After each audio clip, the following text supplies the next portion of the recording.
Hello बच्चों, welcome to my channel. तो हम लास्ट वीडियो में हम पढ़ रहे थे मौर्य सोसाइटी के बारे में। देखिए, जो मौर्य पीरियड था, तो मौर्य पीरियड के बारे में किसने लिखा है? एक तो कौटिल्य की अर्थशास्त्र से हमें मौर्य सोसाइटी की इंफॉर्मेशन मिलती है, और एक मेगास्थनीज की इंडिका। तो ये बुक्स के नेम आप याद रखना, बहुत ही इंपॉर्टेंट है। कौटिल्य की अर्थशास्त्र और मेगास्थनीज की इंडिका, जिससे हमें और अशोका के रॉक एडिक्ट्स जो हैं उनसे हमें मौर्य सोसाइटी के बारे में पता चलता है। कौटिल्य ने बताया था वर्णाश्रम सिस्टम के बारे में। वर्णाश्रम सिस्टम क्या था?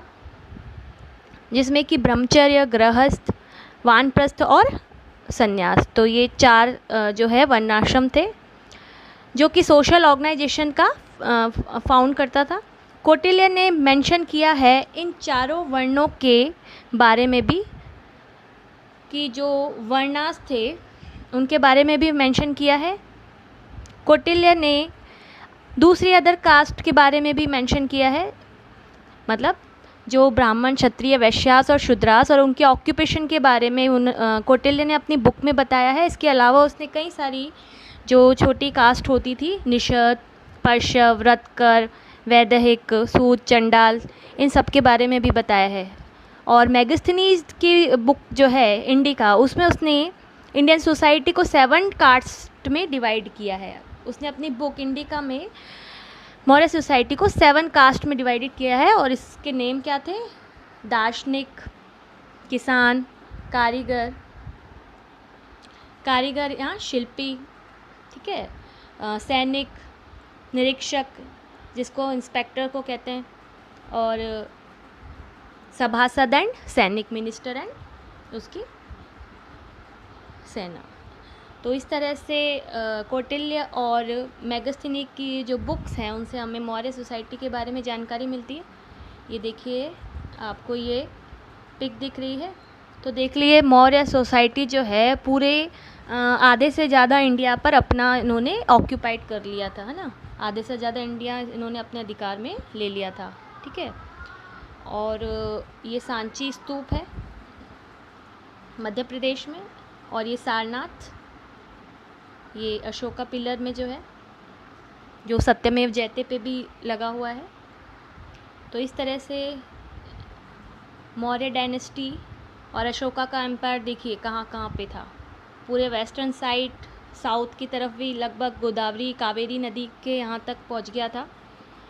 तो ये सारा मौर्य डायनेस्टी जो कि अशोका का एम्पायर था। तो इस तरह से मेगास्थनीज ने अपनी बुक इंडिका में 7 कंपोनेंट्स में सोसाइटी को डिवाइड किया है। मेगास्थनीज ने कास्ट, कलर और ऑक्यूपेशन को इग्नोर किया है, और मौर्य पीरियड में जो वुमेन की कंडीशन थी वो ज़्यादा प्रोग्रेसिव नहीं थी, पर हाँ ये ज़रूर हम कह सकते हैं कि स्मृति पीरियड से उनकी कंडीशन ज़्यादा सही थी। अब उनको रीमैरी करने का भी अलाउ था और नियोगा परफॉर्म करने का भी अलाउ था, मतलब वो वापस शादी भी कर सकती थी और पूरी उम्र जो है बिना शादी के भी रह सकती थी।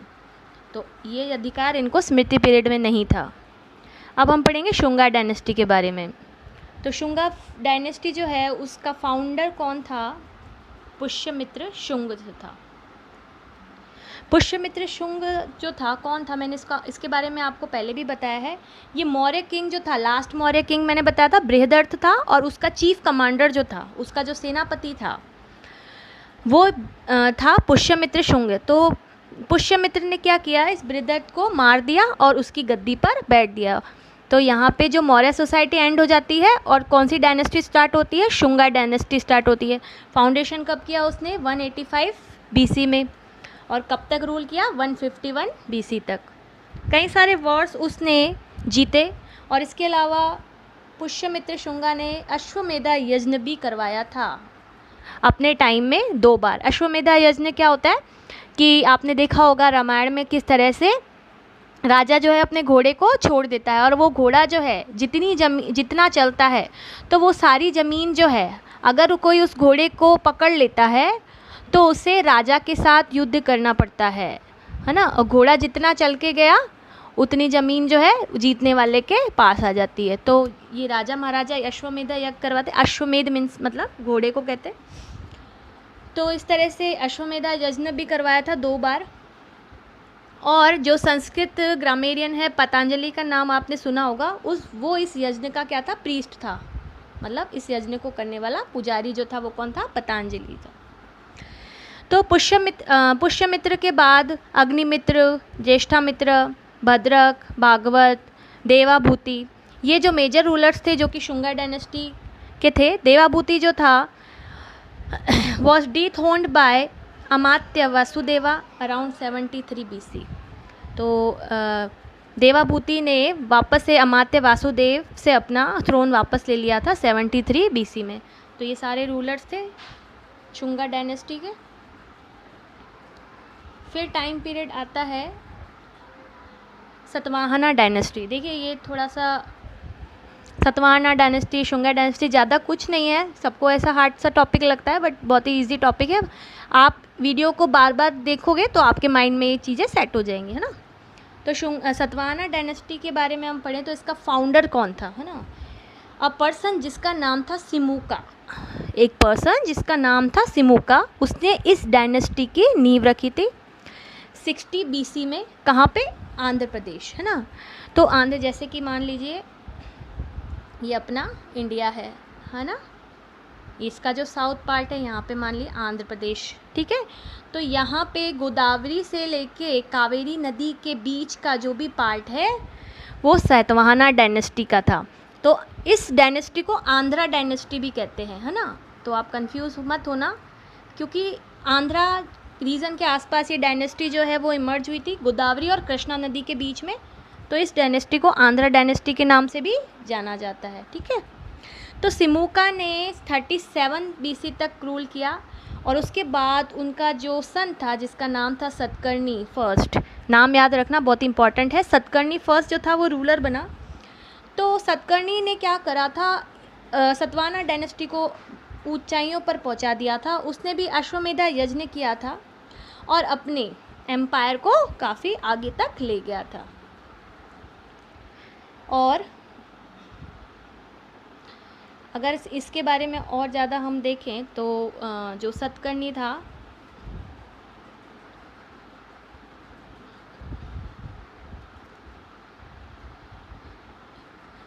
तो ये अपने एम्पायर को एंटायर साउथ इंडिया, पूरे के पूरा साउथ इंडिया जो था उसने अपने अंडर में ले लिया था।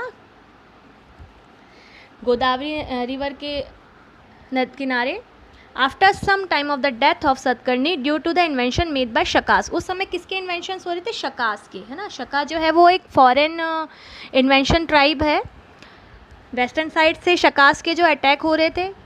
तो the power of Satavahana started decline and the rule of Shaka Kshatrapa dynasty began in Maharashtra. तो सतवाना का पावर क्या होने लग गया, धीरे धीरे ख़त्म होने लग गया और नई डायनेस्टी जो है शका डायनेस्टी वो महाराष्ट्र में उभरने लग गई, which is known as western Kshatrapa dynasty, जिसे कहा गया वेस्टर्न क्षत्रपा डायनेस्टी। तो Gautamiputra Satakarni who was the 23rd ruler of Satavahana. अब आता है गौतमी पुत्र सतकर्णी। देखिए सतकर्णी फर्स्ट अलग था ये, अब ये है गौतमी पुत्र सतकर्णी। तो गौतमी पुत्र सतकर्णी कौन था, 23rd रूलर था सतवाना डायनेस्टी का। उसने क्या करा, eliminate the power of western Kshatrapas. उसने इन वेस्टर्न क्षत्रपास के पावर को एलिमिनेट कर दिया, पूरी तरह से हटा दिया और वापस से अपने पावर को री एस्टेब्लिश कर दिया। किसने किया, गौतमी पुत्र सतकर्णी ने। तो prosperity and rule of this dynasty Vashishti पुत्रा Pulumavi got married to the daughter of Shaka Mahashatrap Rudradaman first, but Rudradaman snatched entire kingdom from him, which he occupied by defeat the western Kshatrapas. तो रुद्रदमन जो था जिसने Mary की थी वशिष्ठ पुत्र पुलमावी से, उसने क्या किया था, पूरा का पूरा किंगडम जो है छीन लिया था, और जो कि विच ही ऑक्यूपाइड, जो उसने प्राप्त किया था बाय डिफीटिंग द वेस्टर्न क्षत्रपास। तो वेस्टर्न क्षत्रपास को डिफीट करके जो भी सतकर्णी ने हासिल किया था वो रुद्रदमन फर्स्ट ने छीन लिया उससे। तो सतकर्णी एक और यहाँ पे देखिए नाम है, क्या नाम आया यहाँ पे, यज्ञयश्री सतकर्णी, है ना। यज्ञयश्री सतकर्णी कौन था, ये 27th रूलर था सतवाना डायनेस्टी का। उसने वापस से री ऑक्यूपाइड कर लिया क्षत्रपास से उज्जैन और अपनी ग्लोरी को, अपनी डायनेस्टी को वापस से रीएस्टेब्लिश करा, है ना। तो वापस से मैं बता देती हूँ, देखो गौतमीपुत्र सतकर्णी ने क्षत्रपास को हराया था, है ना, वेस्टर्न क्षत्रपास को, और उनको मतलब उनके अंडर में जो था अपनी तरफ ले लिया। फिर वापस रुद्रदमन ने उस सतकर्णी को हराया, और वापस ये जो 27th रूलर था याज्ञवल्क्य, जिसको सतकर्णी ही कहते थे, तो उसने वापस से क्षत्रपास से उज्जैन और ले लिया था, और अपना जो है वापस से डायनेस्टी की ग्लोरी जो है एस्टेब्लिश की थी। तो Yajnavalkya calculated several types of currencies, उसने कई सारी करेंसीज जो है वो सर्कुलेट करवाई थी, जिन पे शिप बने होते, मतलब शिप्स होते हैं ना, वो उन करेंसीज पे बने होते थे, ठीक है। तो all of the ruler this dynasty were follower of Hinduism, ये सारे रूलर्स किसको मानते थे? हिंदू को, हिंदू थे सारे। दे एस्टेब्लिश द सिस्टम ऑफ वैदिक यज्ञ, ये वैदिक यज्ञ करवाते थे। वर्णाश्रम सिस्टम जो था वो सोसाइटी में उस समय था, ठीक है। They provided use grant to Buddhism and Jainism viharas and rest house, उन्होंने कई सारे बुद्ध और जैनों के लिए कई सारे विहार जो हैं और रेस्ट हाउसेस बनवाए थे। In their period, trade and commerce, agriculture and other industry developed significantly and currencies made of silver, copper, lead and mineral. अब ये ध्यान रखना, करेंसीज कौन सी बनी थी? सिल्वर, कॉपर, लीड और ब्रोंज, ये करेंसीज जो है सर्कुलेशन में आई थी। They were the first to establish the practice of granting land to the Brahmins. The Satavahana king built many चैत्यास and विहारास, कई सारे चैत्य और विहारास बनवाए थे। देखिए चैत्य और विहारास में क्या डिफरेंस है? चैत्र तो वो होते थे जहाँ पे बौद्ध भिक्षु पूजा करते थे, मतलब उनकी वर्शिप का जो प्लेस होता था, दैट इज़ कॉल्ड चैत्यास, और विहारास जहाँ पे वो रहते थे, है ना।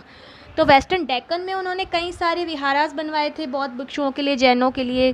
करला, जिसमें सबसे इम्पॉर्टेंट जो है करला चैत्य जो है, most famous of them, this चैत्य इज़, ये जो चैत्य है 40 मीटर लंबा है और 15 मीटर इसकी हाइट है, एंड इस एक्सीलेंट एग्जाम्पल ऑफ चैत्य आर्किटेक्चर। इसको थोड़ा सा ध्यान रखना, करला चैत्य जो है बहुत ही चैत्य आर्किटेक्चर का एक एक्सीलेंट एग्जाम्पल देता है, जो कि किसने बनवाया था? इस डायनेस्टी ने, ठीक है। तो फिर यहाँ पे हमारी जो है ये डायनेस्टी जो है वो, यहाँ पे आपके कोर्स में इतना ही है, तो आप इतने ही फैक्ट्स जो है वो याद रखिए। अब देखिए गुप्ता डायनेस्टी आती है। गुप्ता डायनेस्टी बहुत ही इंपॉर्टेंट डायनेस्टी है, जो कि रूल है 275 से 550। तो अब देखिए ये जो डायनेस्टी है ये है बात 250 सेंचुरी की, एडी की, है ना। तो गुप्ता डायनेस्टी जो है 275 एडी में, मतलब सेंचुरी में ये इमर्ज हुई थी। और जो श्री गुप्ता था जो, वो गुप्ता डायनेस्टी का फाउंडर था। तो ये ध्यान रखना, who was the founder of Gupta dynasty? Shri Gupta. तो इन प्रयाग प्रशस्ति समुद्रगुप्त हैज़ डिस्क्राइब हिमसेल्फ। अब समुद्रगुप्त जो था इसी डायनेस्टी का एक पावरफुल रूलर था, जिसका कि हमको जानकारी मिलती है, इंफॉर्मेशन प्रयाग प्रशस्ति से मिलती है। और श्रीगुप्त के बाद घटोत्कच उस गुप्ता डायनेस्टी का रूलर बना और उसे महाराजा का टाइटल दिया गया, मतलब उसने, घटोत्कच ने महाराजा का टाइटल भी लिया था। तो अब स्टार्ट करते हैं। गुप्ता डायनेस्टी का फर्स्ट जो पावरफुल, जो रियल फाउंडर था, दैट इज़ चंद्रगुप्त फर्स्ट। तो घटोत्कच के बाद उसका बेटा जो है चंद्रगुप्त फर्स्ट, वो राजा बना। उसने भी महाराजाधिराज की टाइटल लिया था। उसने लिच्छवी राजकुमारी कुमार देवी से मैरिज की थी। और 319 में, ये इम्पॉर्टेंट है, उसने एक एरा स्टार्ट किया था जो कि उसके नाम से ही है, गुप्ता एरा। ये इम्पॉर्टेंट है, कब स्टार्ट किया था उसने? 319 में। किसने किया था? चंद्रगुप्त फर्स्ट में। नाम ध्यान रखना, आप कंफ्यूज मत होना। एक मौर्य डायनेस्टी में चंद्रगुप्त था, और ये जो है गुप्ता डायनेस्टी का फर्स्ट, चंद्रगुप्त फर्स्ट है ये, ठीक है। इसका टाइम पीरियड आप ध्यान रखिएगा 320 से 335। तो 319 में 319 सेंचुरी में इसने एक नया एरा स्टार्ट किया था, जिसका नाम रखा था गुप्ता एरा, गुप्त संवत जिसको हम कहते हैं, ठीक है। टाइम पीरियड जो है वो एस्टेब्लिश किया था। फिर आता है समुद्रगुप्ता 335 एडी से 380। तो चंद्रगुप्त फर्स्ट जो है उसने समुद्रगुप्त को अपना सक्सेसर बनाया। His idols were conquering and unifying India. He believed in imperialism, वो साम्राज्यवाद में विश्वास करता था। His court poet Harisena has describe about his victorious military in the records of Allahabad Prashasti में। और ये इलाहाबाद प्रशस्ति जो है किसने लिखी है? हरिसेन ने, नाम ध्यान रखना। तो उसके दरबार का जो कवि था हरिसेन, उसने इलाहाबाद प्रशस्ति में समुद्रगुप्त की सारी जो विक्ट्रीज़ हैं उनके बारे में रिकॉर्ड रखा है। These records are inscribed on the same pillar on which Ashoka's edicts are inscribed. उसी पिलर पे जहाँ पे अशोका के एडिक्ट्स जो हैं लिखे गए हैं। The rulers and countries which were won by Samudragupta can be divided into 5 groups. तो कंट्रीज़ जो रूलर्स हैं जो समुद्रगुप्त ने जीते हैं उनको 5 ग्रुप्स में आप डिवाइड कर सकते हो। एक तो states of Ganga Jamuna Doab, states of eastern Himalaya, boundary states of eastern Vindhya region, eastern Deccan and states of south India and Shaka and Kushana state. तो ये 5 ग्रुप्स जो थे जो कि समुद्रगुप्त ने, मतलब समुद्रगुप्त जो था उसको 100 युद्धों का विजेता भी कहा जाता था, है ना। एक नेपोलियन की संज्ञा दी जाती थी। फ्रेंच रिवॉल्यूशन आपने पढ़ा होगा, तो उसको नेपोलियन भी कहा जाता था, भारत का नेपोलियन भी कहा जाता था समुद्रगुप्त, और 100 युद्ध जीते हैं उसने, ये कहा जाता था। एज फॉर इलाहाबाद प्रशस्ति, इलाहाबाद प्रशस्ति में क्या कहा गया है? He has never defeated in any battle, कि वो कभी भी किसी युद्ध में हारा नहीं था। Samudragupta possessed a very powerful navy by which he strength his foreign relation. Ashvamedha Parakrama can be seen inscribe on his coins. He also excelled in fine arts, वो आर्ट्स में भी काफ़ी निपुण था। He has also been called an excellent poet, वो एक अच्छा कवि भी था। He excelled in music also, music भी अच्छा बजाता था। उसकी जो इमेज है, एक जो इमेज बताई है कॉइन्स पे वीणा प्ले करते हुए भी बताई गई है। मतलब जो कॉइन्स उसने बनवाए थे तो कई सारे कॉइन्स पे उसकी जो इमेज है वीणा को बजाते हुए भी बताई गई है। इससे पता चलता है बहुत ही अच्छा म्यूजिशियन भी था वो। He was a devotee of Lord Vishnu, Lord Vishnu का उपासक था, लॉर्ड विष्णु को मानता था, but had equal respect for other religion, लेकिन बाकी के रिलीजन की भी रेस्पेक्ट करता था। तो समुद्रगुप्त के बारे में थोड़ा सा ध्यान रखना, बहुत ही पावरफुल रूलर था। त्याग प्रशस्ति, इलाहाबाद प्रशस्ति से इसकी जानकारी मिलती है। उसका जो पॉइंट है वो है हरिसेन, उसका पॉइंट है, और उसने कभी अपनी लाइफ में कोई भी युद्ध नहीं हारा था। तो थोड़ा सा इसको ध्यान रखना समुद्रगुप्त। उसके बाद आता है चंद्रगुप्त सेकंड, है ना। तो चंद्रगुप्त सेकंड जो है वो किसका बेटा था? समुद्रगुप्त का सक्सेसर था। उसको क्या कहते थे? देव राजा और देवागुप्ता भी कहते थे। इंपॉर्टेंट है ये, देव राजा और देवागुप्ता का टाइटल जो है चंद्रगुप्त सेकंड को मिला था। तो उसने भी अपने एम्पायर को बढ़ाने के लिए मैरिज अलाइंस की थी। मतलब राजा महाराजा क्या करते थे? अपने एम्पायर को बढ़ाने के लिए दूसरे किंगडम से रिलेशन बना लेते थे, मैरिज रिलेशन बना लेते थे अपने और ज़्यादा बढ़ाने के लिए, है ना। He got his daughter married to Vakataka king Rudrasena, और उसने अपनी बेटी का जो मैरी की थी वाकाटक वंश के रुद्रसेन से की थी। आफ्टर उसकी डेथ के बाद Prabhavati became the real ruler by making her younger son sit on the throne. Prabhavati जो है वो रूलर बनी उनकी डेथ के बाद, और उसने अपने बेटे को गद्दी पर बिठाया। तो इस तरह से आपने पढ़ा कि गुप्ता रूलर जो है Chandragupta second also conquered western Malwa and Gujarat. He made Ujjain his record capital, Ujjain को कैपिटल बनाया था, सेकंड कैपिटल बनाया था। और शकास से उसने विक्ट्री के बाद कौन सा टाइटल लिया था? विक्रमादित्य था। मतलब जब उसने शकों को हरा दिया था। शकास मैंने आपको बताया था वेस्टर्न ट्राइब थी जो कि अटैक कर रही थी, तो शकास को हराने के बाद उसने जो टाइटल लिया था वो था विक्रमादित्य का। तो इसको थोड़ा आप ध्यान रखना।